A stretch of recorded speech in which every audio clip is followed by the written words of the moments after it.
खुलुमबाय नोंथांमोनखौ बेलासिनि गोसो गोथारै आरो गोसो गोरबोनिफ्राय बरायबाय। वेलकाम।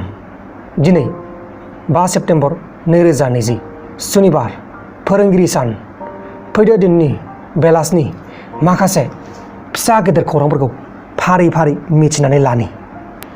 गिबि खौराङा जाबाय दिनै अरुणाचल प्रदेश पुलिसा फोरमायनाय बायदिब्ला अरुणाचल प्रदेशनि सुबनसिरि जिल्लानि चाइना आरो इन्डिया बर्डाराव थानाय हाग्रायाव गासै 5 मैहुर खालामनो थांनाय फलानफोरखौ चाइनिज आर्मिफोरा खावनानै लांबाय होननानै बुंदों। दा बेनि फारसे पुलिसफोरा नायबिजिरगासिनो दङ, नायबिजिरनाया सोलिगासिनो दङ। लोगोसे दिनै सुनिबारखालि चाइना आरो भारत हादरजों सावरायलायनायनि उनाव लादाखआव सोमजिनाय बुथारलायनाय जाथाय जानाया जोंनि बे हादोरनि थाखायसो जादों होननानै चाइना हादोरा बुंदों। आरो चाइनाया बुंबावदों जोंनि बे हादोरनो 1 इंसिबो हा हगारना होनाय जानाय नङा होननानै। बिदिबाथ' दावहाया जानो बांद्राय गोबाव नांनाय नंला बायदि मोनदों आङो, नङा होमबा लोगोफोर? गुबुन फारसेथिं गुवाहाटियाव दिनै बर' बिजों आरो गुबुन गुबुन ट्राइबेल रावनि आलादा बिथोनगिरिखौ बेखेवदों। नैबे माखासे सावगारिखौ नायबानो जाबाय। बेहाय बिथां बिश्वजित दैमारि दङ आरो सर्बानन्द सनवाल दङ आरो बायदिसिना जोंनि बे बर' थुनलाइ आफादनि मानसिफोर दङ। दानिया फैदो गुबुन खौराङाव।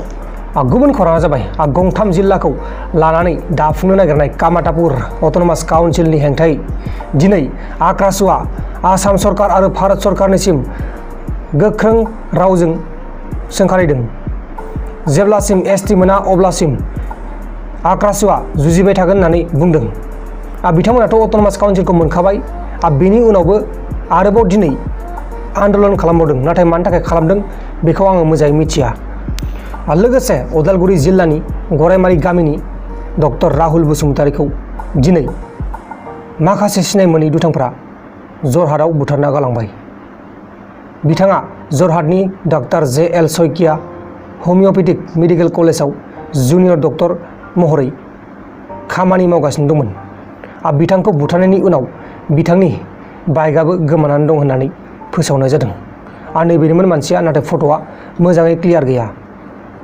जोबोद दुखुनांथाव जाथाय, जोंनि बर' मानसिया थैनांगौ जाबाय।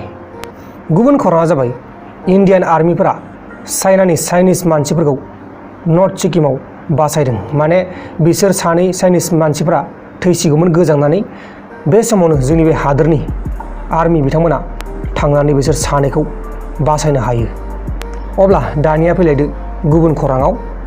गुबुन खौराङा जाबाय हारियानानि मिनिस्टार अनिल भेसआ एक्ट्रेस कंगना रानौतखौ पुलिस प्रटेक्शन होनांगौ होननानै होनो थाखाय मुम्बाइ सरकारनिसिम खावलायदों दाबि खालामदों। मानोना बिथां कंगना रानौतआ 9 सेप्तेम्बराव मुम्बाइआव थांगोन। दा बेनिखायनो हारियानानि मिनिस्टार बिथाङा खावलायदों। लोगोसे जोंनि बे हादोराव दिनै 86,432 जन सुबुंफोरनियाव कर'ना पजिटिभ मोनदों। दानिया फैदो जोबथारनाय खौराङाव।